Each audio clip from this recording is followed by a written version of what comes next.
జై శ్రీరామ్. అందరికీ నమస్కారం అండి. పరిచయ వాక్యమే అవసరం లేని ఒక గొప్ప మహాకావ్యం రామాయణం. భారతదేశం అనగా నేటి భారతదేశంలో పుట్టడం అనేది అదృష్టమైతే, శ్రీరామ శబ్దం పలకడం మరియు వినడం అనేది కోటి జన్మల పుణ్యఫలం. అంతటి అద్భుత కావ్యమైన రామాయణం గూర్చి వివరించడానికి నాకు తగినంత వయస్సు కానీ అనుభవం కానీ లేవు. కాకపోతే ఈ గ్రంథంలోని పాత్రల ఔచిత్యాన్ని కాపాడుతూ సందర్భానుసారంగా పాత్రలకు అనుగుణంగా నా గొంతును మార్చి చదివి మీకు వినిపించి మిమ్మల్ని ఆనందింపచేయాలని చేస్తున్న నా ఈ చిన్న ప్రయత్నంలో ఏవైనా లోపాలుంటే పెద్ద మనసుతో మన్నిస్తారని ఆశిస్తున్నాను. ఇక ఈరోజు కథాంశంలోకి వెళ్దామా? శ్రీమద్ రామాయణము అరణ్యకాండ 53వ భాగము. రావణాసురుడు సీతను తీసుకొని ఆకాశ మార్గాన పోతుంటే ఎవరైనా తనను చూస్తారా, రక్షిస్తారా అనే ఆశతో సీత కిందికి చూస్తూ ఉంది.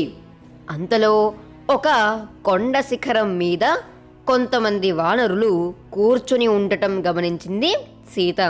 సీతకు ఒక ఆలోచన వచ్చింది. రావణుడు వెళుతున్న వేగానికి ఎగురుతున్న తన వల్లెవాటును పట్టుకుంది. తన ఆభరణాలు ఆ వల్లెవాటు వస్త్రములో మూటగా కట్టింది. సరిగ్గా రావణుడు ఆ పర్వతము మీద ఎగురుతున్నప్పుడు ఆ ఆభరణాల మూటను ఆ వానరుల మధ్య పడేటట్టు జారవిడిచింది.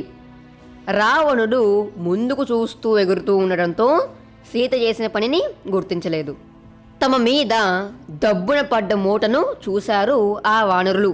వెంటనే తలలు పైకెత్తి చూశారు. వారికి ఆకాశంలో ఎగురుతున్న రావణుడు, రావణుని సందిట్లో బందీ అయిన సీత కనిపించారు. వారు రావణుడు వెళ్ళిన వైపు చూస్తున్నారు. రావణుడు సీతను తీసుకుని పంపానదిని దాటి దక్షిణ దిక్కుగా వెళ్ళాడు.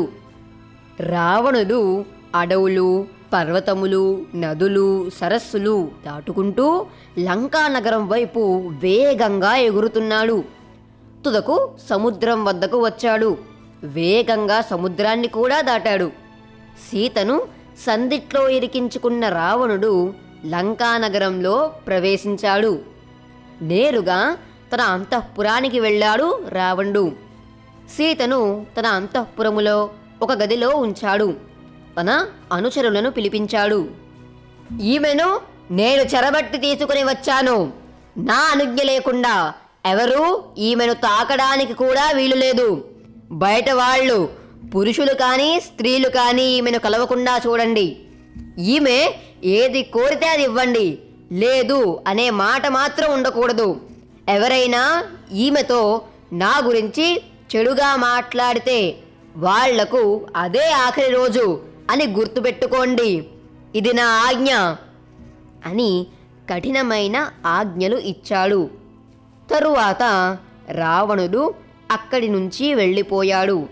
వెంటనే నరమాంసము తినే 8 మంది రాక్షసులను పిలిపించాడు. ఆయుధధారులై వెంటనే జనస్థానమునకు వెళ్ళండి. అక్కడ ఇదివరకు కరుడు, దూషణుడు ఉండేవారు. ఇప్పుడు వారు లేరు. మీరు వారి స్థానములో జనస్థానములో నివసించండి. జనస్థానములో ఉన్న కరదూషణులను 14,000 మంది రాక్షసులను రాముడు అనే మానవుడు సంహరించాడు. అందుకని రామునితో మనకు విరోధము ఏర్పడింది. ఇప్పుడు మనము ఆ రాముని మీద పగ, ప్రతీకారము తీర్చుకోవాలి. రాముని చంపిన గాని నాకు నిద్ర పట్టదు. అందుకని మీరు జనస్థానములో నివసిస్తూ ఆ రాముని ప్రతి కదలికను నాకు తెలియజేయండి. మీరు ఆ రాముని చంపడానికి సకల సన్నాహాలు చేయండి. మీరు ఎన్నో యుద్ధములలో నాతో పాటు పాల్గొని మీ ధైర్య సాహసాలు, పరాక్రమాలు ప్రదర్శించారు. అందుకని మిమ్మలను ఈ రావణుని మాటలను శిరస్సున దాల్చారు ఆ 8 మంది రాక్షసులు. రావణునికి నమస్కరించి లంకను విడిచి జనస్థానమునకు బయలుదేరారు. అప్పటికి రావణాసురుడు శాంతించాడు. అతిలోక సౌందర్యవతి అయిన సీత తన ఆధీనంలో ఉంది కదా అని పొంగిపోయాడు. ఈ 8 మంది రాక్షసుల చేతిలో రాముడు హతమవుతాడు అని ఆనందించాడు. శ్రీమద్ రామాయణము అరణ్యకాండ 54వ భాగము సంపూర్ణము. హరి ఓం తత్సత్. అందరికీ ఒక చిన్న విన్నపం అండి. మన రెస్పెక్ట్ ఎడ్యుకేషన్ ఛానల్లో వచ్చే రామాయణాన్ని చాలామంది సబ్స్క్రైబ్ చేసుకోకుండానే వింటున్నారు. 100కి ఒక 20 మంది సబ్స్క్రైబ్ చేసుకుంటే మిగిలిన 80 మంది మాత్రం సబ్స్క్రైబ్ చేసుకోకుండానే వింటున్నారు. కనుక మన రెస్పెక్ట్ ఎడ్యుకేషన్ ఛానల్ని లైక్ చేసి మీ ఫ్రెండ్స్ అండ్ ఫ్యామిలీ మెంబర్స్కి షేర్ చేసి మన ఛానల్ని సబ్స్క్రైబ్ చేసుకుని నన్ను మరింత ప్రోత్సహిస్తారని ఆశిస్తున్నాను. నేను మీ మంత్రి సృజన్ ప్రసాద్.